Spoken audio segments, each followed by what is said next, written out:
دەستگای خێرخوازی بارزانی یەک لەو دەستگا خێرخوازیانەیە کە نەک تەنها لە ناو هەرێمی کوردستان بەڵکو لە وڵاتانی دەوروبەر و وڵاتانی دوورە دەستی شوێن پەنجە و پرۆژەکانی دیارە. لە هەرێمی کوردستان ئەگەر واز لە پرۆژەکانی تریان بێنین بینە سەر ئەو پرۆژەی دابینکردنی کارەبای 24 کاتژمێری لە وزەی خۆر بۆ قوتابخانەکانی هەرێمی کوردستان کە تا ئێستا بەپێی هەواڵەکەش 120 قوتابخانە سوودمەند بوون لەم پرۆژانە. دەمانەوێت بزانین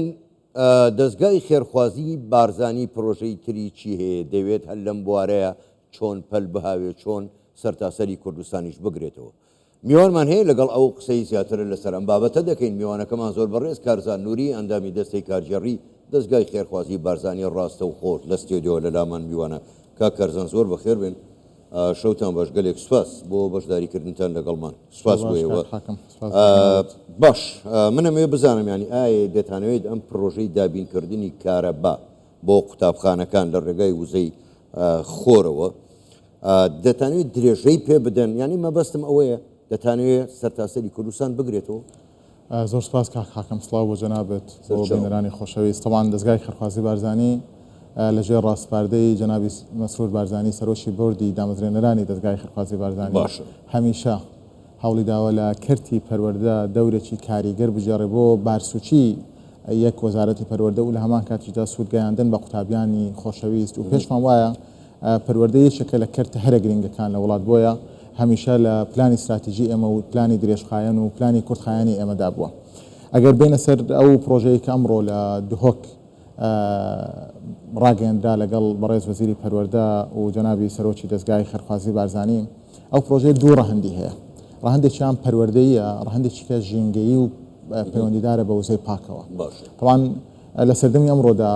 وزەی پاک یەکێکە لەو بابەتانەی کە بابەتی گەرمی جیهانە و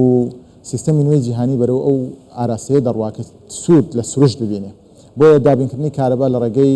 وزەی خۆرەوە بە تایبەت کە کەشوهەوای هەرێمی کوردستان زۆر گونجاوە بۆ ئەو بابەتە،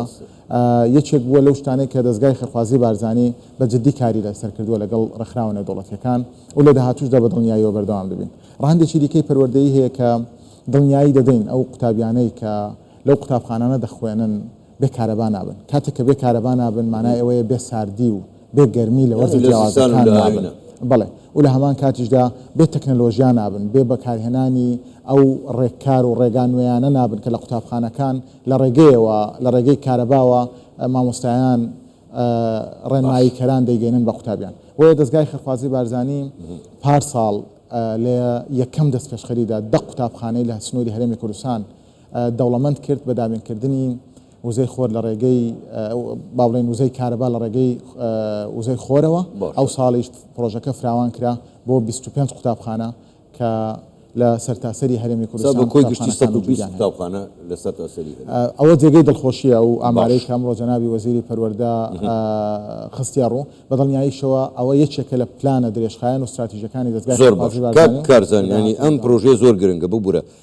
لە بواری پەروەردە. ئێوە ئاماژەتان بە ئەوە کرد کە پەروەردە یەکجار گرنگە، دەتانەوێت لە بواری پەروەردە جگە لە دابینکردنی کارەبا لە ڕێگای وزەی خۆرەوە لە بواری پەروەردە دەتانەوێت چی تر بکەن وەکو دەستگای خێرخوازی بارزانی؟ ئەتوان کاک حاکم بەداخەوە هەرێمی کوردستان بە قۆناغێکی زۆر سەخت لە ماوەی 11 ساڵی ڕابردوو تێپەڕیوە دوای هاتنی زیاتر لە 2 ملیۆن ئاوارە و پەنابەر. ئەو هەموو بارگرانیی کە لە دهۆک دروست بوو تەنانەت ئاوارە و پەنابەران لە نێو کەمپەکان لە نێو قوتابخانەکان حەواندرانەوە، قوتابخانەکان بوونە هۆی ئەوەی کە بنیەی تەحتی قوتابخانەکان بە جۆرێک دابڕمێک کە ئیتر توانای ئەوەی نەبێتن بەڕاستی قوتابی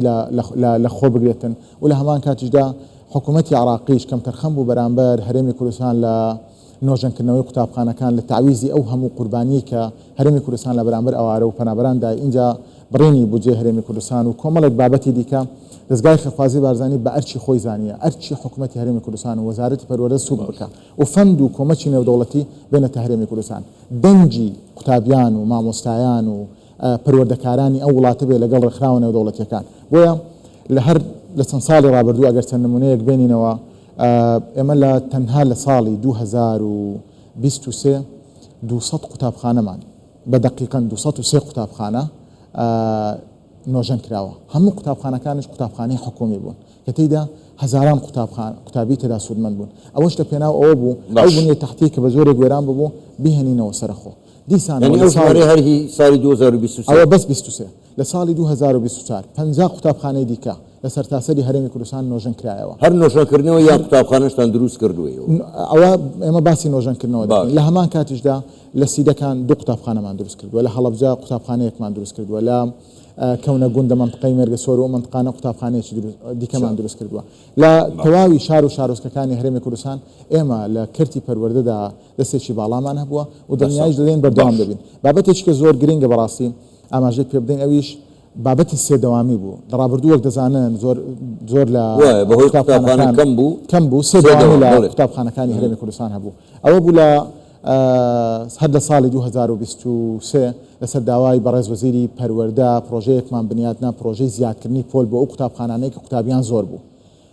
توانیمان سواز بخوا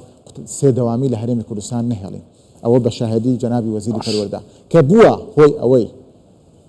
کە شەموانیش بکرێتە پشوو بۆ قوتابیان بۆ ئەوی بتوانن لەگەڵ خێزانەکانیان کات بەسەر ببەن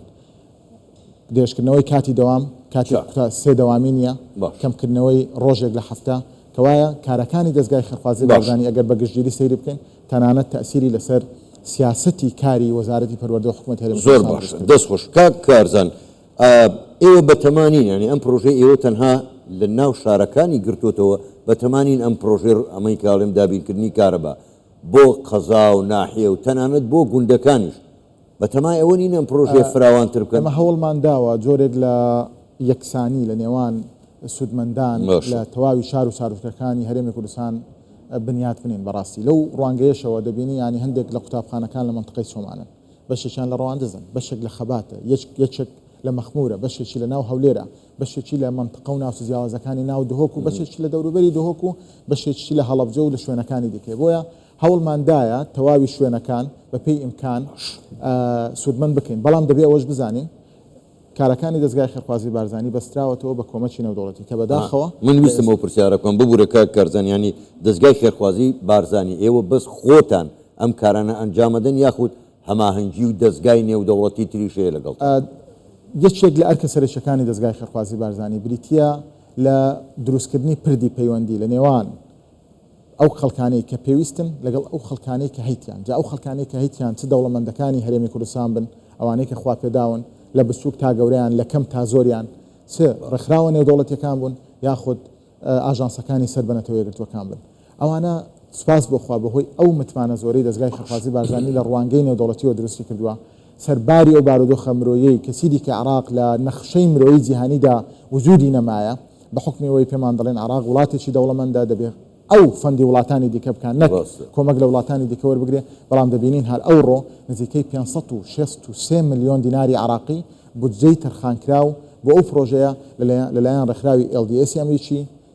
ڕێکخراوی ستێرلینجی ئەمریکی و هەروەها قوتابخانەی نێودەوڵەتی میدیای ئەمریکی دابینکرابوو بۆ پرۆژەیە زۆر باشە دەستخۆش کاک کارزان ئێستا پرسیارێک دێتە پێشەوە بەڕاستی ئەم پرۆژە ئێوە زۆر گرنگە لە بواری پەروەردەکە کارەبا دابین دەکەن ناتانەوێ یان مەسەرەن لە بەرنامەتانان نییە ئەم پرۆژەیە گەورەتر بکەن بۆ نمونە بۆ نەخۆشخانەکان بۆ فەرمانگەکان بۆ مزگەوتەکان بۆ ئەو شوێنانەی تری کە پێویستە هەماهەنگیشە لەگەڵ حکوومەت گومانی تێدا نیە ئەمە پەیوەندیەکانمان لەگەڵ تەواوی وەزارەتەکان یەکان گیرە پەیوەندێکی زۆر تەندروستمان لەگەڵ وەزارەتی تەندروستی هەیە کە لە ڕێگەی دا و دەرمان دەتوانم بڵێم لە خلالی چەند ساڵی ڕابردوو بەپێی ئەو دااتیانەی کە لە بەردەستی ئەمەیە زیاتر لە 40 ملیۆن دلار دا و دەرمان پێشکەش بە وەزارەتی تەندروستی کراوە بە تایبەت ئەو بابەتانەی کە دا و دەرمانی سەرەتانین و نرخیان زۆرە و هەندێک جار لێرە بەدەست ناکەون ئەسڵەن بۆیە ئێمە لەگەڵ وەزارەتی تەندروستیش پەیوەندێکی پتەومان هەیە لە داهاتوش بەپێی ئیمکان بە دڵنیاییەوە پرۆژەکەمان فراوان دەکەین بەڵام نابێت لە بیرمان بچێت لە ئێستادا بەپێی ئەو بارودۆخی کە هەمانە ئەولەویەت وەزارەتی پەروەردەیە بۆچی چونکە تەنها تەرکیز لەسەر وزەی خۆر دەکەین وزەی خۆریش بە ڕۆژ زیاتر بەردەستە ئەگەر باسی بنکە تەندروستیەکان بکەین دەبی جۆرێک لە تێکەڵاوی لە نێوان کارەبای نیشتیمانی وزەی خۆر بە حکمیەوەی ئەو 24 ساعت کار دەکاتن بۆیە لە ئێستادا ئەولەویەت بۆ وەزارەتی پەروەردەیە بەڵام لە پلانی ساڵانی داهاتوو بە دڵنیاییەوە بەپێی ئیمکان کاک کارزان ئەمە ئێوە کردوتانە ئەمە پرۆژێکی زۆر گرنگە بەڕاستی دەکرێت